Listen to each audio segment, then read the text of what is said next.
Welcome in. Nice to have you aboard on what is just a spectacular Thursday. Again, spring has arrived. I hope it's here for good. I know the Tigers know how to finish. I know Rice does not know how to finish. And the Tigers win by 12 in this game with the 178th net-ranked team in a game that was really much closer than that final score was saying. Now, I know a lot of you out there, if you read Twitter, X, would blame this all on the officiating crew of Pat Adams, Jeb Hartness, and Will Howard. I would have to tell you, 2 of 13 from three-point range, that had nothing to do with Pat Adams, Jeb Hartness, and Will Howard. Nothing to do with those 3 referees. That was just, there's a saying. Brian Dacus, an old, sage, wise human being, once said, defense travels. You can always play defense wherever you are. Sometimes your offense is not there. That's exactly what happened in this game. The Tigers could not shoot, even though they finished almost 50% for the game. It's because they were good in the paint, 54 points in the paint. That's why they won the game, and Dane Danger. But it was defense from Danger and Jourdain, and really everybody. Even Haggerty was playing defense last night. Everybody but Dink Yates. We'll get to that in a second, because I really like this kid from Fayette Ware. But the Tigers just could not pull away. They led right off the bat. It was like 10-1. They opened it up to 12, and then I give Rice a lot of credit. This is a team, when I said they can't finish, they have played 10 games where the final score was within 6, 2 possessions, right? 0-10. They've played 6 games in conference that were losses, 6, that were decided by 1 possession, 3 points or less. They don't know how to finish games. They blew the game against Tulane. They had the game won at UAB. Now, there was an official call in there. I am starting to think that, there's a consortium. You can't just say they're American Athletic Conference referees. Right. You see guys like Joe Lindsay, who, by the way, are really high rated. Pat Adams is 16th in the KenPom ratings. Jeb Hartness used to be in the 20s. I think he's down to 40. He reffed like that last night, I could tell you. Will Howard, I don't know where he rates, but that was a ridiculous tech because all Haggerty did was say, call the foul, which he'd been getting clobbered all night long and didn't get the call. All he said was, call the foul, and he got a T. I don't quite understand that. And here, I know 2 referees that are good friends of mine that I respect, I admire. One of them is a supervisor now of officials as well as being a referee. He's the supervisor of officials in Division II. And I promise you there's no agenda that referees have. But I don't understand this. There has to be something planted. How in the world did P.J. Haggerty get 9.5 free throw attempts per game in the non-conference and only 5.5 in conference play? 4 free throw attempts per game less. For the first time in 39 games going back to last year, Haggerty did not get a free throw attempt in the FAU game. Now, I can tell you what Penny Hardaway said. He said, I think some of our coaches called the supervisor of officials.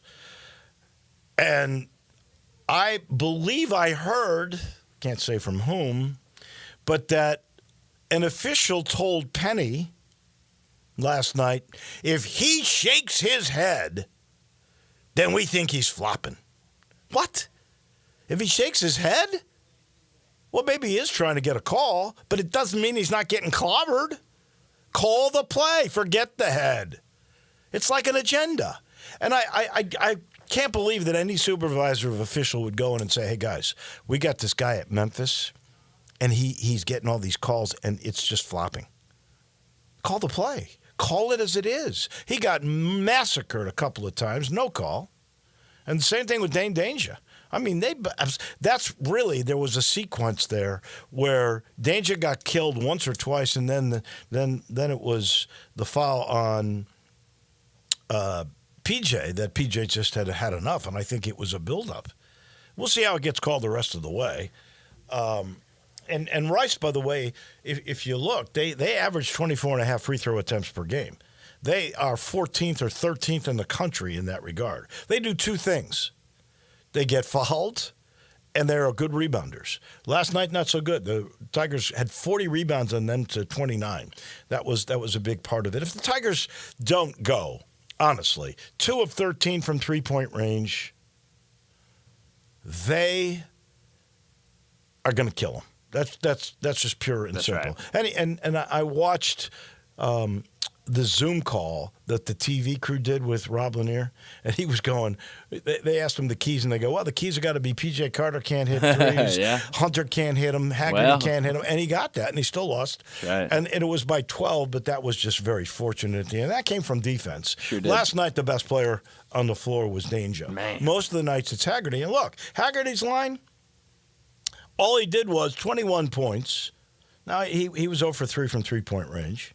7 of 9 from the free throw line, but he had 5 rebounds. He had 5 assists without a turnover. He has really cut down on the turnovers. He was terrific last night as well. He got a little frustrated. He played defense too. I love this kid, Demarion Yates. They call him Dink, and I loved it that I could say Dink dunked, and I did. I used that twice because he had 2 dunks. But Penny's going to have to really put him in spots where he can be more effective. He's very effective offensively. He does make things happen. But you can't have him on somebody who's like 6'7", like that Amos, who's just faster than he is, because he can't stay in front of wing players. I think you got to put him and let him use his muscle on a guy that height or, maybe even a little bit bigger and in the post. But he just has trouble staying in front of guys. I remember he did get a segment, I think it was in Hawaii I know it had to be because that's when the Tigers played Auburn, and he tried to take on Janai Broom one-on-one, and that was not pretty, and neither was the sequence 2 or 3 times with Kellen Amos last night. He's just 6'7", average guy.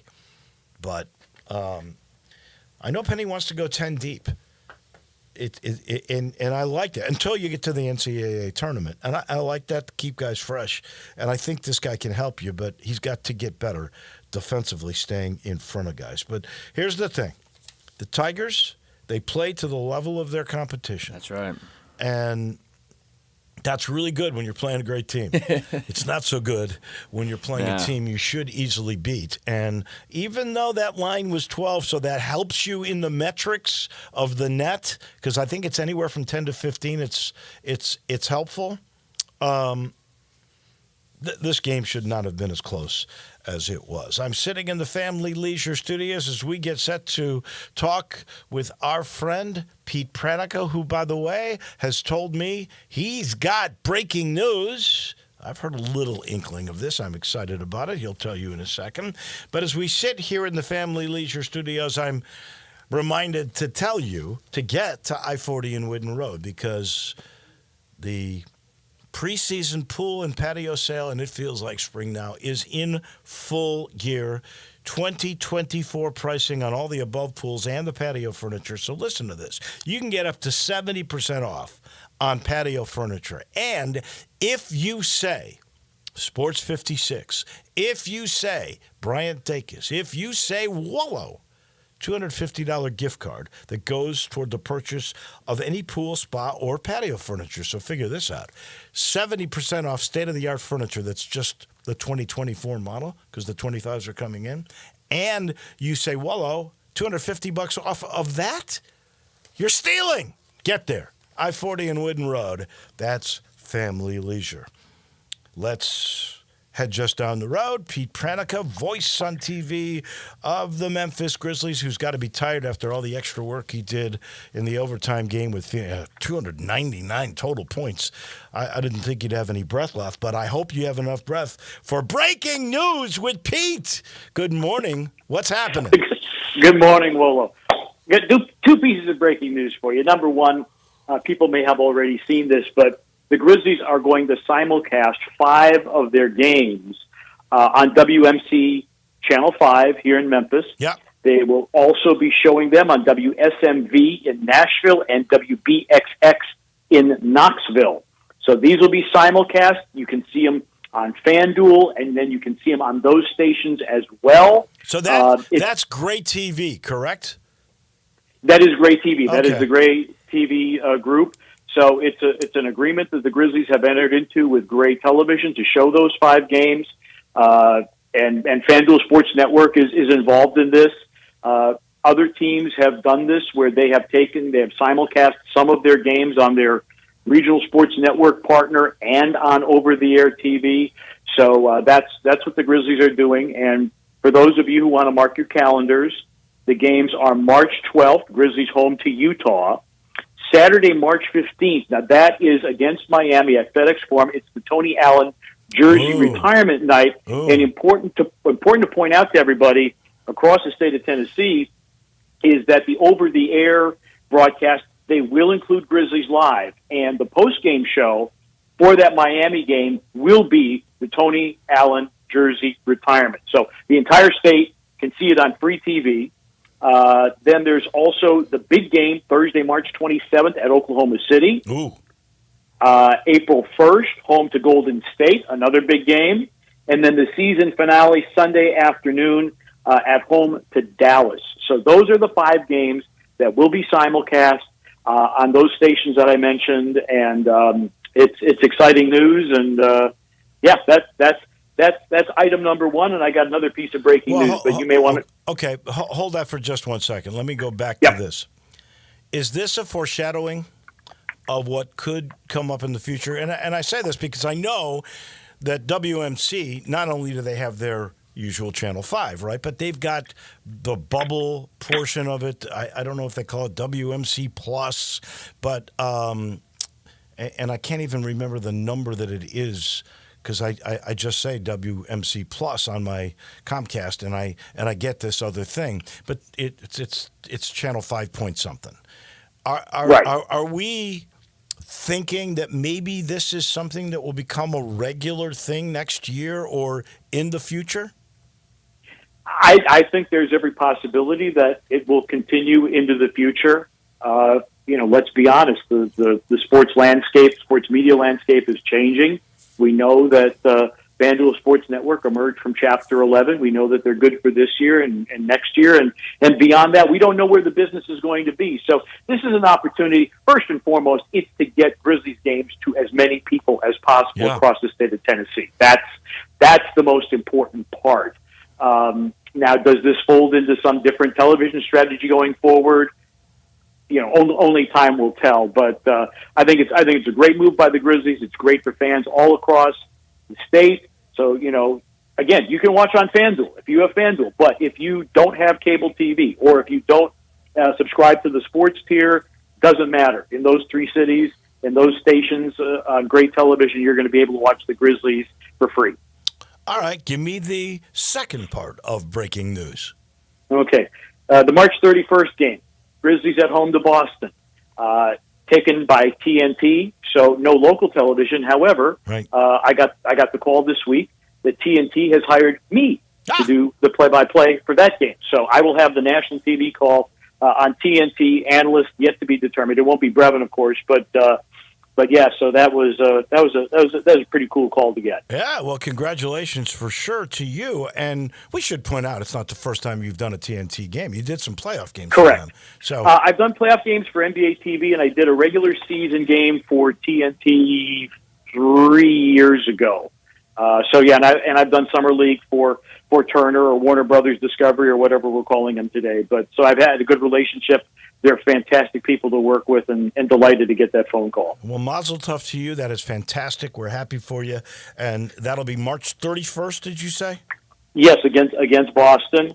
It would be a national TV call, so no bangos and no hammer nail coffin if the Grizzlies win. Well, that's true. You could do for anybody who wins, because have you trademarked that, by the way? I have not. I probably should. You should do that. Are you crazy? And I don't see why you couldn't use it for any of the winners. I would use that if I were you. It's a unique thing. You've got it. Use it, baby. And trademark it. Trademark it. You'll thank me later. All right, I'll call my agent as soon as we hang up. There we go. All right, let's talk about that overtime game. Some people I heard yesterday just talking about it like it was the greatest game they've ever seen. I was doing a women's game on ESPN Plus, so I came home and I'm just on a lark thinking, okay, I'm going to watch the post-game show, and here we go. I'm watching Ja finish off tying the thing up, and then I watched the overtime. It was a great game. I'm just, 299 points. Holy mackerel. That's a lot of scoring. Well, I mean, everybody shot lights out. I mean, there wasn't anybody that, with the exception maybe of John Morant, who shot poorly, but ended up, being the deciding factor in the game. Phoenix is a desperate team. I mean, they're on the outside looking in at the play-in, and this is a team that they've now lost 9 of their last 11.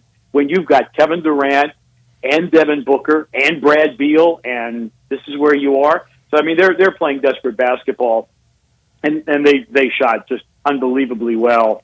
But the Grizzlies, I was talking with Brad Jones, who had been an assistant with the Grizzlies before the game, and he asked me, he said, what impresses you most about the team? And I said, their resilience. I mean, they bounced back. I think this was the 11th or 12th time they'd come from double digits behind to win a game, which is pretty impressive. And, when the other team is shooting 50% from the floor and like 50% from three, it's easy to get discouraged. But Taylor Jenkins has always championed the next play mentality, and the Grizzlies certainly lived up to that, particularly John Morant, who just had a horrific first-half shooting, but made enough shots and plays down the stretch to get the Grizzlies to win. I want to go there because I think we are all in agreement. We may have even discussed this past weeks. Ja, obviously, is the superstar of this team. He's got to play well for the Grizzlies to advance in playoffs. He was terrible the first 3 quarters. He was unbelievable in the fourth quarter. And you know what? You want your star to be a star in closing time. So that's good. But give me your sense of Ja in this particular year, in this particular stage, where he is so important. Is he the same guy he was when he first started the first couple of years and we had Ja mania? Is he a different guy now? Is it mental? Is it physical? What's the make of Ja Morant in 2025? I think maybe the issue is his adjustment to the offense has maybe not been as quick as people would have hoped. He loves a pick and roll. Now, the Grizzlies got away from a lot of pick and roll. There have also been the nagging injuries. We talked about it, and it's been often stated he hasn't played more than 5 games in a row. Hard to get a rhythm when you're not playing. And so if he can stay healthy, and Taylor Jenkins has said, we're trying to work a little bit more pick and roll in there because so much was made of the off-season workouts with Zach Edey and John Morant working on pick and roll. Grizzlies are going to add more of that to their package. I think that Brandon Clark and Ja have a real good relationship in the pick and roll. So as the Grizzlies, I think, work more into that. And if Ja can stay in the lineup more consistently, I think you're going to start to see the John Morant that we've seen in the past. I think it's just been a matter of consistency and adaptation to the way the Grizzlies are playing offense right now. So it's nothing that is unfixable, that's for sure. I noted, and we've talked about all the depth that the Grizz have, and we tend to think about G.G. Jackson and Vince Williams, but for me, the two guys that really most of the time come and really contribute in this rotation are Aldama and Brandon Clark. Brandon Clark, he hit that like putback with it was almost like a volleyball setup that was so good. These guys are the most important to me. What's your take on the depth here? Well, you're absolutely right. And I mean, Aldama's having a career year. And I think, if I'm remembering the numbers correct, he is the first NBA reserve since Russell Westbrook to average 12, 6 boards, and 2 assists per game. Wow. So it speaks to the well-roundedness of his game. And if you put the metric in that, 30 or more bench appearances this year, I mean, he's a top 5 bench scorer in the NBA. So he's been good on a more consistent basis. I think his time leading the Spanish Olympic team was huge for his confidence. And I think Brandon Clark feels so totally confident in the health of his Achilles. And as he said after the Orlando game to Rob Fisher on the walk-off, he says, I just want to win so damn bad. And his competitive spirit, I just get the sense Brandon is playing with a sense of gratitude that he is healthy again and that the gift of basketball, if you will, has been given back to him because of his health, and he's been super productive, and it's great to see. He's just a great kid, and he and Jaren Jackson Jr., man, if people come to the building early and see those guys warm up, it is hilarious to watch those guys work out together, the energy that they have. I just hope they don't hurt each other, chest bumping each other, because they're just having a great time and a great spirit. The addition of Marvin Bagley from all those trade deadline moves, will he be a factor? That's a real good question. I mean, right now the rotation is such, and there are so many healthy bodies that I don't know where he'll fit in. Taylor Jenkins said at the last media availability before the Phoenix game that he's been, working hard in play groups, and he's really coming along. And this is a guy who hadn't played since late December. So, the Grizzlies haven't had any blowouts or times where it was appropriate to put him in. Hopefully you'll get a game where he might be able to get some meaningful minutes.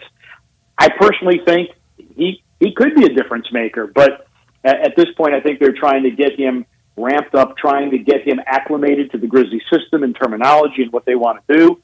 So we'll see. I personally am intrigued because Marvin Bagley has never really been in a winning situation, and now he is, and with a good organization, maybe that'll turn it around because his numbers have gone down since his rookie season. And so hopefully that this will work out in a positive way for him, but we just haven't seen him on the floor yet. Well, let's not forget, in the 2018 draft, he went ahead of Jaren Jackson Jr. In fact, the Grizzlies might have taken him had he been available. Yeah, exactly. So, we'll see. For some guys, it's a change of address, change of organization that turns their careers around. We'll see if that's the case with Bagley. All right. Congratulations to you on the TNT gig. I hope it makes you a lot of money that I can try to take from you on the golf course. And we'll talk playoff rotation and how that changes when we speak again next Thursday. Sounds good. Thank you. All right, take care. That's Pete Pranica today with breaking news. And I'm so happy for my guys like at Channel 5, Jonathan Mitchell, who's the spectacular GM of WMC and a big part of the great TV thing. That honestly could be, after the FanDuel deals, all these local deals sort of dissipate, either next year or the following season, that may end up being the way this goes. Over-the-air TV, free. It wouldn't be every game, I don't think, on Channel 5, but on the bubble thing, the extras that Channel 5 now has, the 5.2s or whatever they are, I don't even know the terminology because I have cable and I can get it on the Xfinity system. But that may end up being the way that the Grizzlies will do their deal. You could stream on Grind City if you don't have like a regional deal from FanDuel, and then get if you're not streaming that way, you can get it from one of the Channel 5 combinations. I got a feeling that may be the way this whole thing goes, not just in this market, but in a lot of the markets. We take a break. When we come back, we head to Baton Rouge. We'll talk a little bit about the SEC and hoops and everything else. Ron Higgins, our SEC historian, is coming your way in just a minute. Start your day with Sports 56 Mornings with Greg Gaston and Eli Savoy. Weekday mornings from 7 to 10, right here on Sports 56 and 98.5 FM. This is Sheldon Rosengarten with Mark's Benstorff Realtors. I'm often called Shell Done because I sell homes and work with buyers and I get the job done.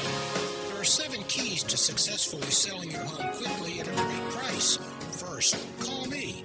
I do my research and advise you on preparation, presentation, and proper pricing that gets you the activity to get the best price. Follow my advice and it can happen. I did mention 7 keys to a successful sale, didn't I? Well, if you use the first key, calling or emailing me, you really don't need the next 6 keys.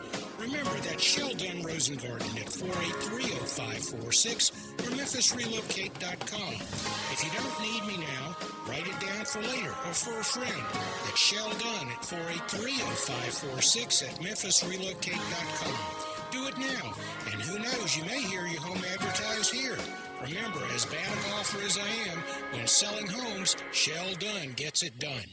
I'm so excited. I had a feeling you'd be excited. That doesn't even begin to describe how I feel about the new Central Barbecue location on Central. Well, technically, it's the same location. Same location, but a very different Central Barbecue on Central. I get what you're saying, but I don't want to confuse people. The new Central Barbecue location on Central is the same place as the old Central Barbecue on Central. But it's so much more. It's big, for one thing. It is a whole lot bigger. Well, I think it has to be. Because everybody in Memphis is going to be flocking to the new Central Barbecue location on Central. Where the old Central Barbecue on Central used to be. Details. It's the Mitsubishi Motors Spring Sales Event at Gossett Mitsubishi on the Pike. 2024 Mitsubishi Mirage. We'll Gossett $249 a month or buy for $18,410 gets 43 mpg. 2024 Mitsubishi Outlander plug-in hybrid PHEV compared to Mazda CX-90. Better range, better warranty, and we Gossett at $299 per month or buy for $42,900. Ready to upgrade your ride? Get 2024 Mitsubishi Outlander $399 a month or buy for $29,460. Plus, get peace of mind with Mitsubishi's 10-year, 100,000-mile powertrain limited warranty. Get to Gossett Mitsubishi today to start your year off right. 1870 Covington Pike and 24/7 at MemphisMitsubishi.com. If you want it, we got it at Gossett Motor Cars.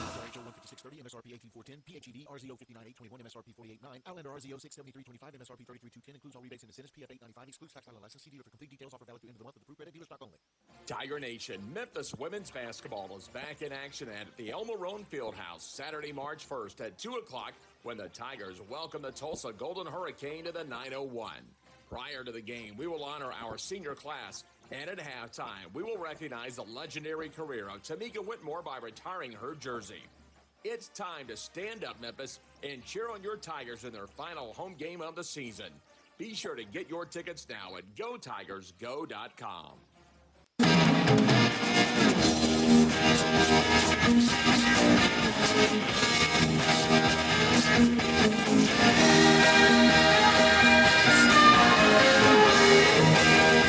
Let's boogie on down to Baton Rouge. Our SEC historian, Ron Higgins, I should say standing by, but probably sitting by, still rehabbing from double hip replacement surgery just about a week and a half ago. Give me the update. How you feeling? I'm not standing by, baby. I'm up and running. I feel good. Yeah, I just went to rehab again, without the use of a walker or cane. It's been pretty unbelievable so far. I mean, I've been pain in my hips. It's been really good. So I'm coming back a lot quicker than I anticipated. But I had a really good nurse to pay my wife. So that helped.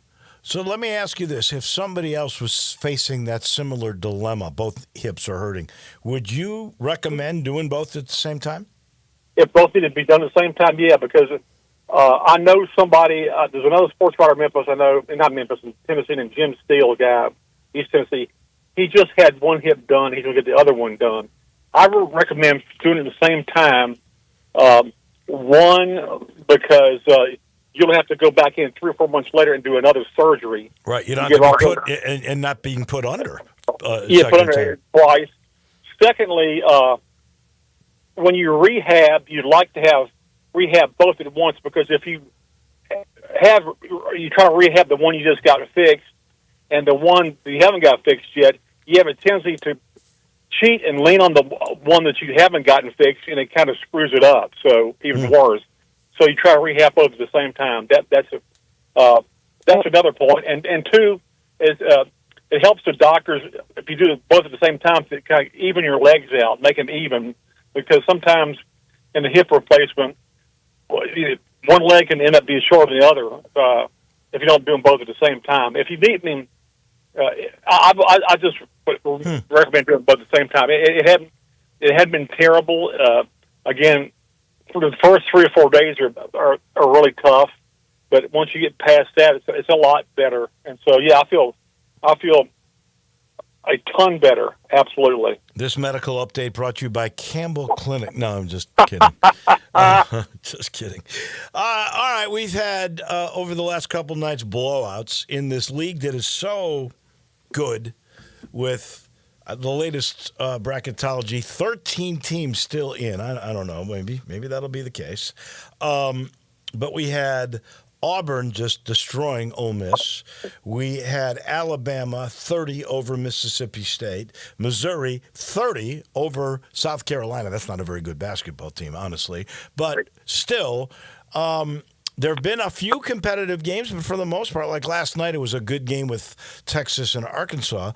But those are great games. Yeah, I'm a little surprised, though, at some of the uncompetitive battles that we have seen this year. Well, I mean, it happens. I mean, there's about 2 or 3 teams toward the bottom that, for like LSU, who don't have enough good players. They haven't bought enough good players. But I think, I'm looking like at Vanderbilt last night, won at A&M, and the Vanderbilt, they might sneak back in the tournament picture. I think most of the games are good. I guess because when you see a blowout in the SEC, it really jumps out at you because most of the stuff has been really, really, really competitive. I mean, there haven't been too many games where you thought, man, it's a total blowout. I mean, Tennessee, LSU, LSU didn't play great, but they're in that game the last couple of minutes. But that I watched the end of that game, and I got to be honest. I mean, Tennessee was in control the whole way. They were in control, but LSU hung around, and I didn't think they even hang around. Mississippi State has been the biggest one. Oh, they're all over the place. Some nights they're brilliant, and some nights they're just awful. Yeah, and they just kind of gone down the drain some, but they'll get better Saturday. They play LSU. I think LSU plays in Starkville. They should win that. But it just goes to show. I mean, Georgia jumped up huge on Florida and ended up winning that game. I think most of it. Yeah, but last night you had a couple of one-point games. I think. The Arkansas game won 1 point, but it was close. I just think I don't know. I still don't believe they'll get 13 in. I could see 10. I could see 10 for sure. They might get 11 depending on what happens elsewhere. Well, they'll get more than 10. They'll at least get 11. They got 10 locks right now. Yeah, 10 locks. Vandy with that road win at A&M last night really helped. Texas, Arkansas beating Texas in overtime, and that was a really entertaining game. I watched the end of that. They're getting better. Let me ask you, Missouri, which absolutely spanked South Carolina. Is that the best surprise of the year, or is it Vanderbilt? Which, to me, going on the road and beating A&M, that's amazing with this first-year coach. It's Vanderbilt because that program had been down for a long. Stackhouse never did anything real good with it. It'd been down for a while. For this guy to come in the first year and do what he did, he's the coach of the year of the league, and to me, he is. May not give it to him. A lot of times I disagree with coaches of the year who they pick. In football, I would have voted Shane Beamer, not the guy from Vanderbilt. That's just me. Clark Lee, yeah. Yeah, Clark Lee did a great job. Shane Beamer did a really good job. But how about that?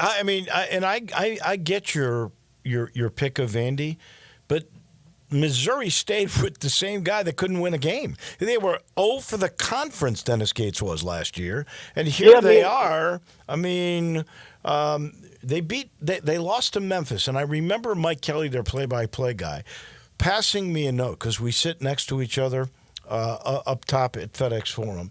And he goes, now Missouri hasn't won a game in over a year and whatever it was. And then they went off and won 13 games.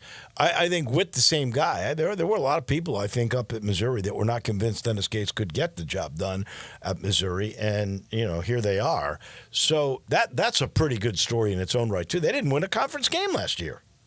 No, and he may get coached. I agree. I mean, it's just the talent level is so much better in this league than it was like even 3 or 4 years ago. The coaching overall is better.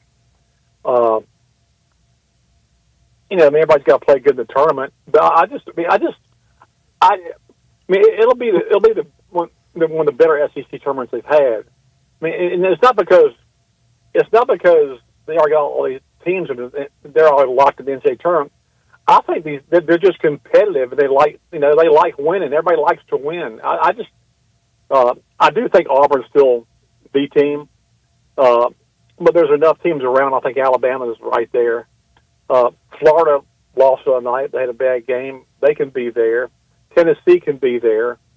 Those 4 schools. That's it right there. Those to me, that's the cream of the crop. Tennessee can defend like crazy, but can they score enough really on a regular basis to beat Alabama or to beat Auburn? That's the question. Yeah. I mean, Auburn's the most complete team. Yeah, they are. The best balance, the best bench, ability to play inside, outside, fast, slow, doesn't really get rattled. Alabama is almost there with them. The different styles, shoots a hell of a lot more threes, more of a, how many possessions you have type team.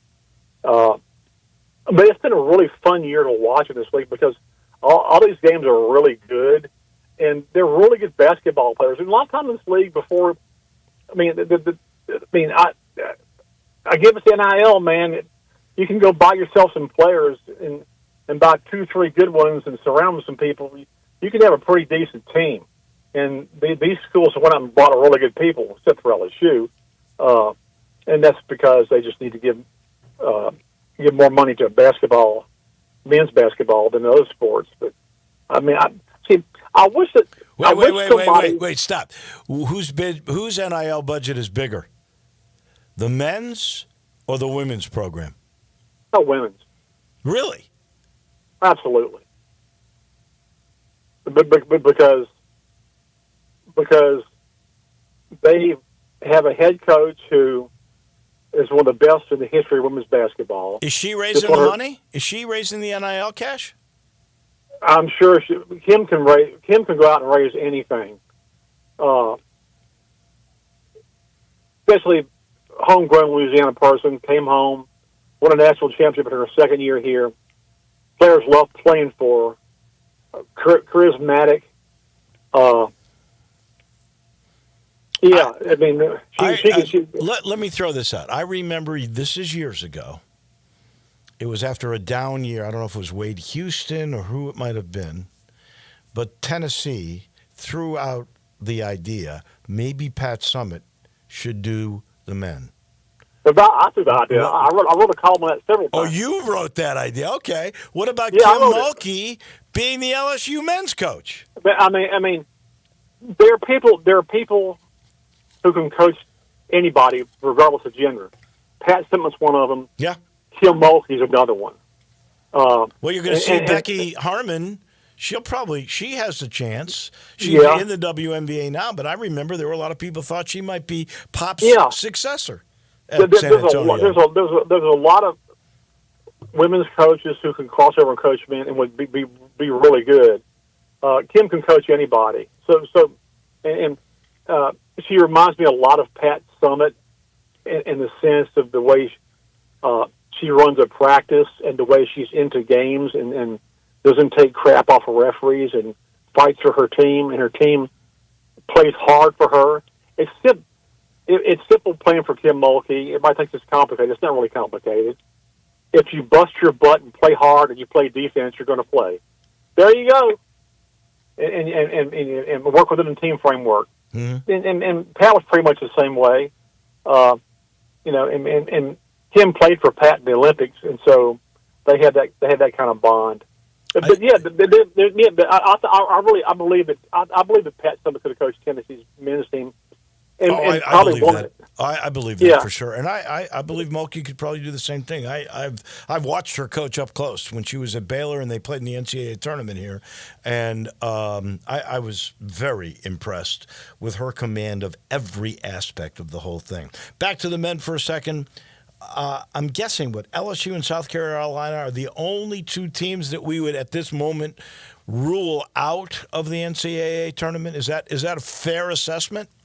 That's fair. Yeah, that's fair. And maybe Texas. I don't know if Texas deserves to be there. Maybe Texas. Maybe those three. Does Oklahoma deserve to be there? No. I can't recall anybody they've beaten of any consequence. So if that's the case, there would be 12. Here's what I wonder about, and this is the last thing.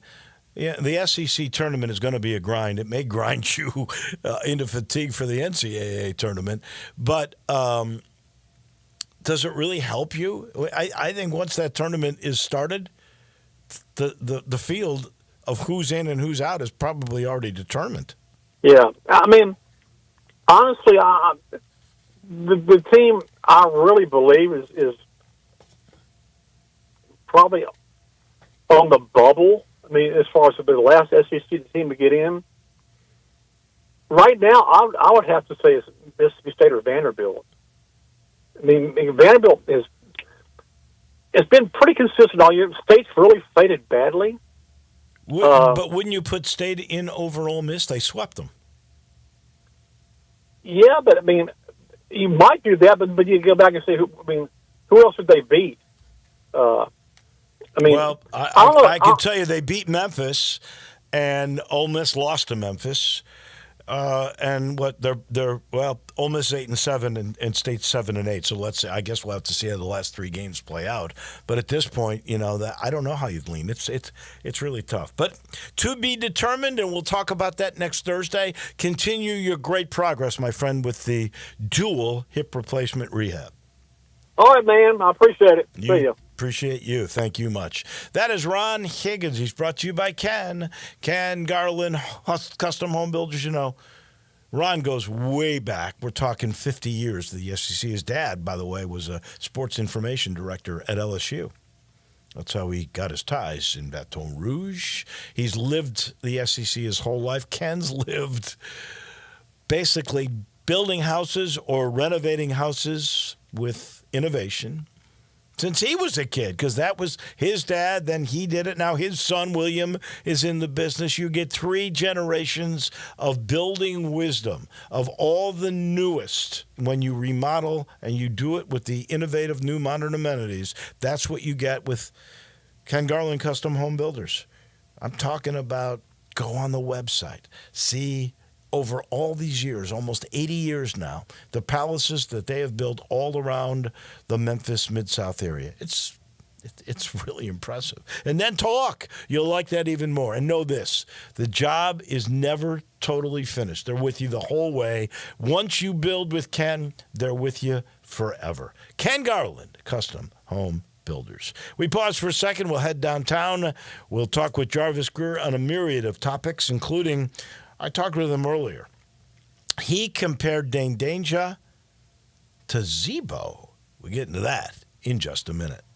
We are real sports talk.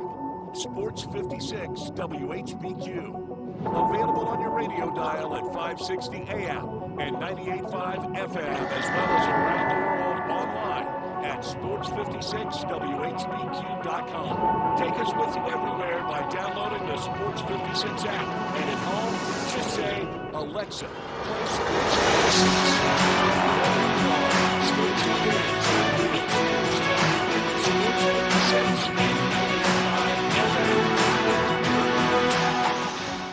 Top Gun is the largest indoor range in the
You can get the best of both at Los Cabos Mexican Bar and Grill on Summer near Grand. Watch all the big games on all the TVs on all the walls at Los Cabos. And enjoy premium tequila shots anytime for just $5.50. Celebrate every day with reservations from 10 to 3 and happy hour from 3 to 8. Lunch is just $6.75 to $10.99 and margaritas start at $4.99. Experience real Mexican cuisine along with great sports at Los Cabos on Summer near Grand.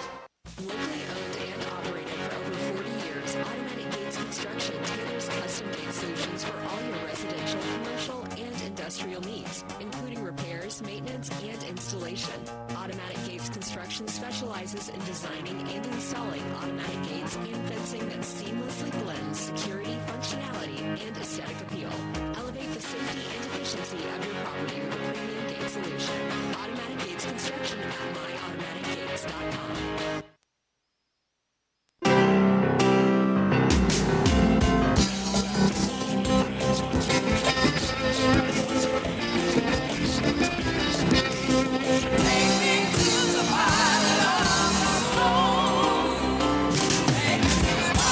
Let's head downtown. Hall of Famer Jarvis Greer standing by. We were talking earlier this morning. Jarvo made the comparison to Dane Danger, who is last night was the best player on the floor, is so critical to Memphis and advancing maybe to a second weekend in the NCAA tournament, winning the regular season. What a matchup with UAB on Sunday. But you made the comparison, Danger to Zebo. And I really like that comparison, really because of the footwork that you see from Danger and the ability, he's ambidextrous, to really excel with both hands. Yeah, that's really something, and they have kind of the same kind of body type. You know, they look a little bit round, but the footwork and the long arms. You know, Zebo at 6'9" had very long arms, and but just was a twinkle toes in the paint as far as being able to maneuver around other bigger players and the ability to get a shot off of little jump hooks, half hooks that Danger has used here lately to his advantage. And now, of course, Zebo could take you out to 18 feet, and we're not going to see Danger do that. But have you noticed when he gets the ball out on the wing or just outside the block, he immediately positions himself around where he can back his opponent down and then uses that drop step to perfection. And I really like, it's just like a master class in how, old school big men are supposed to work. I'll be honest with you, I don't know if he can't shoot that 12 to 18 footer, and I'll tell you why. Part of the reason he left Baylor was because he wanted to play the three. He did not want to be a post guy. He wanted to be a three, and then, of course, it just worked out. He went to Illinois, and they decided the same thing that Baylor did. You're an inside guy. So I'm not sure. I know he can handle the ball certainly as well, maybe even better than Zebo. He cannot rebound quite the same way. No, that was Zebo's nickname. First name 20, last name 10. 10 being rebound. Right. And that was a constant by Zach Randolph. But just watching him work, it's like poetry in motion. It's like you're watching Baryshnikov do his thing on the stage. Because when he gets his back to the basket and gets ready to throw that drive, and he's so quick with that first step that he's by you and boom, it's in the bucket. And the ability to score with either hand, it's like we've watched him grow up in this offense. And you talk about with the ball, he's not turning it over as much now. Yeah. I think that's because he's getting used to, this offense and his teammates and learning more better where to get the ball on the floor to make his move. Well, I've watched him doing drills and shoot-arounds and in practices, and the thing that most impresses me is the flawless footwork. That's where it all begins. People who don't really understand the nuances of the game, if you really want to watch a guy who's a proficient inside player, watch his feet. And going either way, because it's a different takeoff and a different plant for each of your two hands.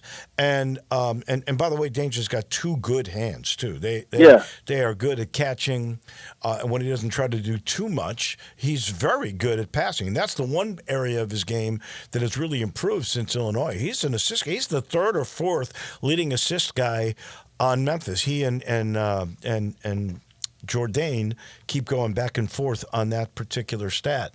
I think that's, part and parcel of the fact that he is getting more used to his teammates, and it's a new team. Nicholas Jourdain, who had a great game himself last night. He did. They are really starting to work well together in that high-low post deal.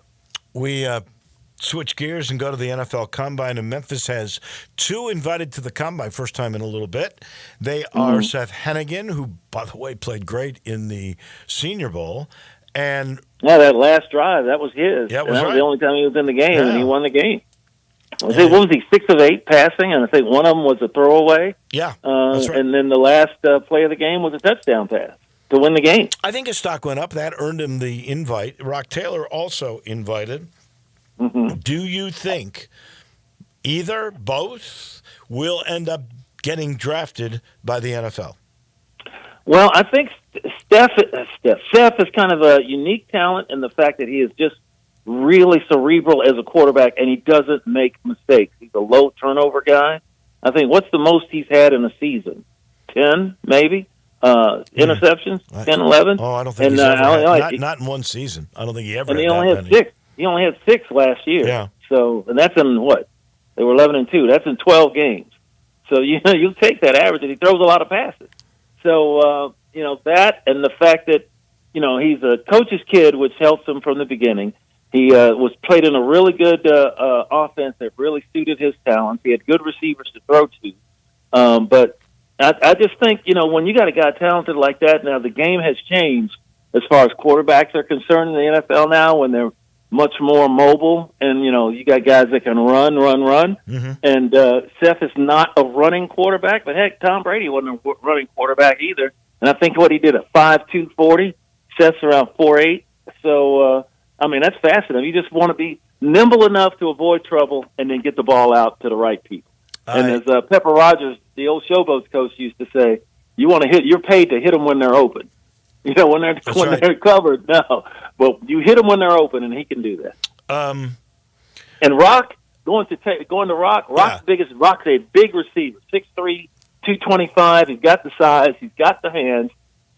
I think his deal is going to depend on his 40 times. Yeah. If he can get down, 4.6 or better, below 4.6, I'm hoping. If he can do that, then he'll be drafted, because that talent, speed, and his hands and size will definitely get him in the league. As much as I'm pulling for him, I think the speed thing is going to be a hindrance. I don't know that Rock will get drafted. I do have a sense Hennigan will. Just look at it. The top 2 quarterbacks in this draft, because I don't think it's a really heavy quarterback draft. The top 2 are either Shedeur Sanders or Cam Ward. I think Ward would probably be the guy I would choose from those 2, but they're at the top, and I'm not 100% certain either of those will ever be a starter in the NFL. And then you got guys like Jackson Dart. I think he's got a chance to get drafted.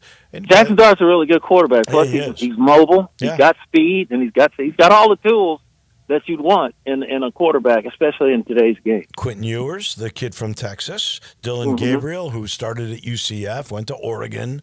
Was he at Oklahoma too? I think he was at Oklahoma as well. Yeah, he went. I think he left UCF and went to Oklahoma, and then from Oklahoma he went to Oregon. So those 3. He was guys, our nemesis when he was at UCF. And then I'll be honest with you, I'm slotting in Seth Hennigan right there. I think he's in that group, so I think he's got a shot. And I think he'll wow them. The only thing you really got to wonder is, can he throw the long ball opposite hash with zip? Yeah. Here's the deal. We talked about his Senior Bowl performance, what he did on the field, but he made most of his hay in practice, because all the scouts are there at those practices, and they're looking at that stuff. Can he throw that 20-yard out on a line? Can he throw the deep post, the skinny post? What does he do when he's rushed under pressure? They do all those things, happen in practice. And he came out with some of the best marks of any of the quarterbacks there. So, guys you would pencil in, this guy's going to be, and then all of a sudden there's always that one guy that comes up. Well, where did he come from? Well, we were lucky enough to have a chance to see him for 4 years here in Memphis, and I think we'll see him again on in the Shield. All right, last thing. Let's turn to the group that now pays you money. That is The Grind Grizzlies. City, the Grizzlies. Yep. And the news came out today that your old company that used to pay you a lot of money, Great TV. That's why I am where I am today, Dave. There you go. Great TV is going to do 5 simulcasts throughout the state with their stations in Nashville, Knoxville, and, of course, Channel 5 here, WMC. Mm-hmm. Do you think this is the future? Wow, I'm looking on the Twitterverse and all that. Some people are saying, wow, this could be because, the parent company for FanDuel, they may not be able to come to an agreement for next season. Right. Who knows what's going to be? I just like it for the fact that this year down the stretch, that more people, especially across the state, will get a chance to watch this team going into the playoff race. And it's good for people that don't have, cable or satellite to have a chance to see them and, maybe can't afford to get to the games or whatever. But I think it's a great deal to be able to do this, especially down the stretch like this. I'm a satellite guy. I got DirecTV. I don't mind paying for it. I can afford it, so I'm lucky enough that I can do it. And I think it's a good deal to get the product out for as many people as possible. You know what I mean? I think we got a great thing going. I think it's fantastic that it's going to be simulcast in all the 3 markets because the Grizzlies would love to be a regional draw. There's no doubt about that. Well, they are a regional draw. Yeah, they are. Yeah, don't say that they're not. They are a regional draw, but just getting more in this state, that definitely anything you can do to do that definitely. You're marketing to your region perfectly that way, and I would love it if it was on free TV. I don't know how that's going to work. You're not going to get. Whatever they do, 65 games, whatever FanDuel is doing with Pete and with Brevin, you're not going to get that on the main Action News 5. But you could get that on their other little subsidiary 5.2s or whatever it is. And that could be the future. I guess we'll have to wait and see how it all plans out with FanDuel. But interesting. Good stuff, that is for sure. Yeah, there's a lot of good things happening. You remember when the Grizz first came, they were on PAX 50, Channel 50, UHF station, and I don't was remember that, honestly. You don't remember that? No. Yeah, it was free TV, over the air, broadcast television. But that was basically you got a new team moving into a new NBA market, and you want to get as many eyeballs on it as you can. Is PAX but TV always still in the on distance was pay TV. Do we still have PAX TV here? There's still Channel 50. I don't know if it's PAX anymore, but there still is a Channel 50. They play all the old, TV comedy drama shows. Isn't that a part of the 24/30 CW thing? CW? I know it used to be. I think it is. I think it is. Yeah. Interesting. I forgot all about that. Jarvis, as always, we appreciate it. We will talk to you next Thursday. Have a great week. Looking forward to, Dave. Have fun, man. Hey, have a great time down in Birmingham. Birmingham. Big one. Birmingham to San Antonio. I know you like that swing, that's for sure. Oh, yeah, that's really good. Thank you, my friend. That's Jarvis Greer. We're out of time. Johnny Radio comes your way next. We'll be in studio. Andy Schiffman and the Roundtable. That will come your way tomorrow. Have a great day, everyone.